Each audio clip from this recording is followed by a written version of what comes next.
Ajay! Sorry sa mga pinagantay. Shoutout sa mga tropa kong Ilocano dyan. Ito na ang inaantay nyo.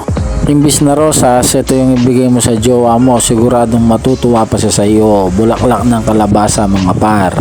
Hihimayin na natin yan isa-isa.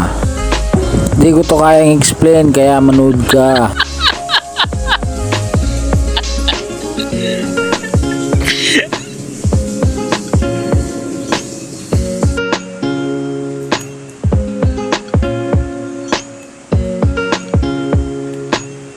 At pagkatapos nga ng 3.5 years mga pare, natapos ko ring himayin ang mga bulaklak ng kalabasa.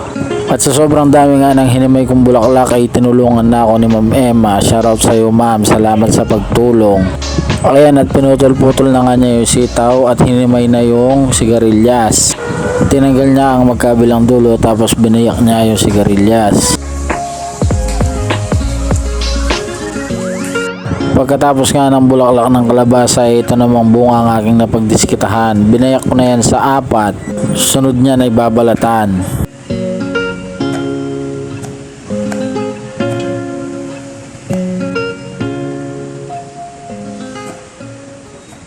Pagkatapos kong balatan ay diniretso ko na yung hiniwa. Medyo manipis lang para pagka niluto mabilis siya lumambot.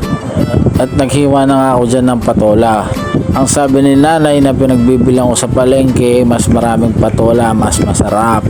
Dahil ang patola pag bagong pitas ay may angking tamis na nagpapasarap ng sabaw.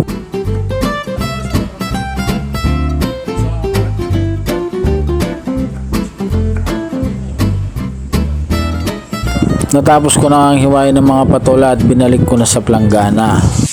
Magpiprito naman tayo ngayon ng hito. Hito ang ating sagpaw sa ating inabraw. Mas masarap pa sana yan kung inihaw, kaya lang nakakatamad naman, isa na nga lang iihawin mo pa. Sisimulan na nga nating iluto ang ating inabraw. Nagsalang ako ng kawali na may konting tubig bilang sabaw. Naglagay ako ng dinigdik na bawang 2 piraso lang. Bagoong at betsin lang, ox na yan.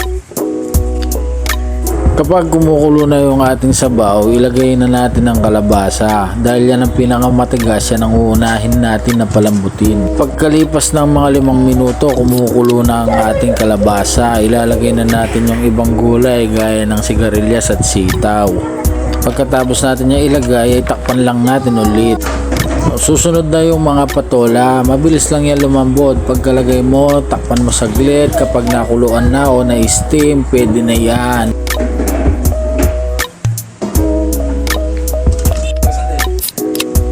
Paglipas ng 3 minuto na kumukulo yung ating gulay, isinama ko na dyan yung bulaklak at tangkay ng kalabasa.